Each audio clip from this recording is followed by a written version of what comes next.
Et je peux vous dire que j'ai pas mal d'amis sous la France qui vous soutiennent.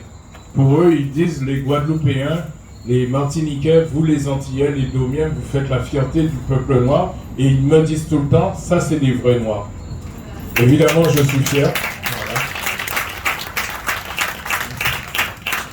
Voilà. Et comme disait Yvan Voice, il y a longtemps qu'ils essaient de nous mettre par terre, mais nos racines sont trop solides, ils n'ont pas la force de nous déraciner.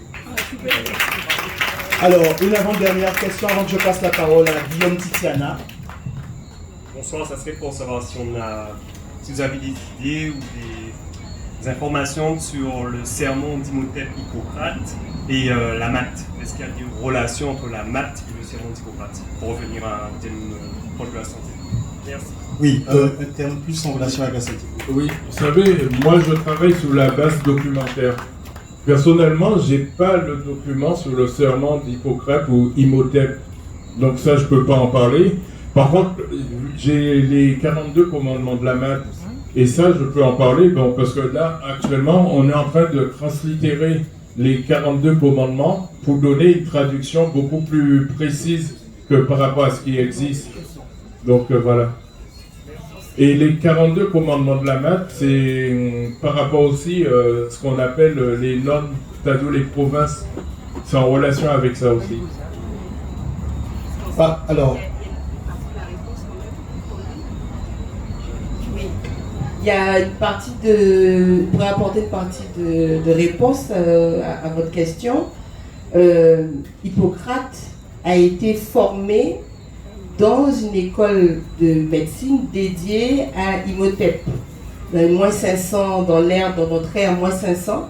Donc Hippocrate a été formé par les Égyptiens et en particulier une école dédiée à Imhotep. Voilà. Donc de toute façon, ils ont tout copié. Et très probablement que ce serment, il a été formulé de cette manière-là par Hippocrate, mais inspiré des principes de la médecine qui viennent de l'Égypte antique, de l'Égypte kémitique. Ça c'est clair, ça rejoint ce que je disais. À partir de sa médique, il y a eu transfert de connaissances. Mais ce que j'ai dit, c'est que moi, j'ai pas le document même. Je dis pas qu'il n'existe pas. Hein. Le jour que, si vous l'avez, si quelqu'un l'a, je veux bien qu'on me transfère et je pourrais travailler dessus. Mais je n'ai pas ce document. Alors, une dernière, et vraiment la dernière question, parce qu'on va devoir libérer notre ami Pierre Nilon. Et peut-être une réaction de Guillaume Titiana, qui a fait un travail aussi remarquable concernant l'Égypte et la lecture des hiéroglyphes, l'enseignement des hiéroglyphes. Oui, bonsoir à tout le monde. Effectivement, j'ai travaillé depuis de nombreuses années à Paris avec le professeur Théophile Obenga, Jean-Charles Covy-Gomez et Pierre Nilon, qui est un ami de plus de 30 ans. Nous avons également, nous avons intervenu à l'époque en 2018, Canal 10, sachant qui était Jésus. Donc nous avons eu effectivement un débat très intéressant dessus.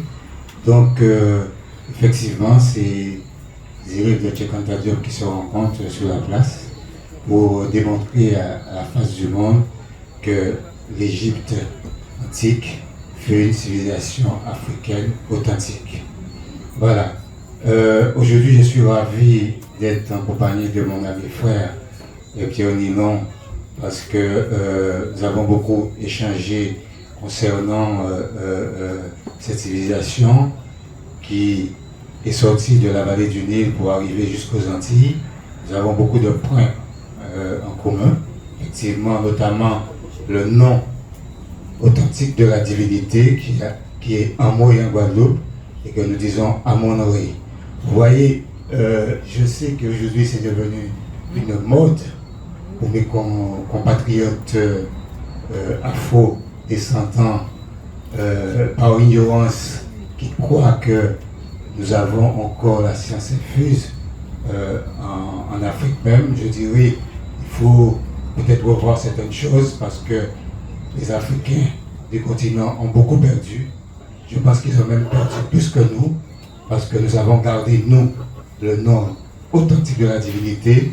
Et eux, il y a une évolution linguistique de Amamboué qui est passé à Zambé, à Niambé. Vous voyez, donc ils ont perdu même le nom de la divinité parce qu'il y a une déformation linguistique à ce niveau-là. Donc je pense que nous avons tous intérêt à interroger nos ancêtres qui sont encore ici, parce qu'ils possèdent encore la science véritable de nos ancêtres. Brigadés par des religions extérieures. Oui. C'est chez eux que vous allez trouver votre véritable spiritualité, la spiritualité ancestrale, et que vous n'avez pas tout à fait perdu, puisque comme je vous ai dit, le fait simplement dans une cérémonie de verser un petit peu des fondis pour les ancêtres ou des choses comme ça, mais vous êtes déjà dedans. Après, il faut creuser parce que bon, il faut ramener des éléments. C'est des choses que des fois on ne sait pas, on fait tout naturellement. Après, il faut chercher pour remettre d'autres éléments, récupérer ce qu'on a perdu. Enfin, pour ceux que ça intéresse, hein, puisque il y en a peut-être qui sont bien chez le maître. Moi, je leur demande pas de quitter s'ils sont bien. C'est comme les gens qui se droguent. Donc, s'ils sont bien avec leur drogue, qu'ils y restent. Hein. Ça sera difficile de les enlever. Oui. Parce que moi, bon, j'ai pas d'église, je suis pas là pour faire des adeptes, quoi. Je vous dis les choses telles qu'elles sont. Après, vous êtes libre de faire la démarche ou de vous arrêter en chemin ou d'être réfractaire.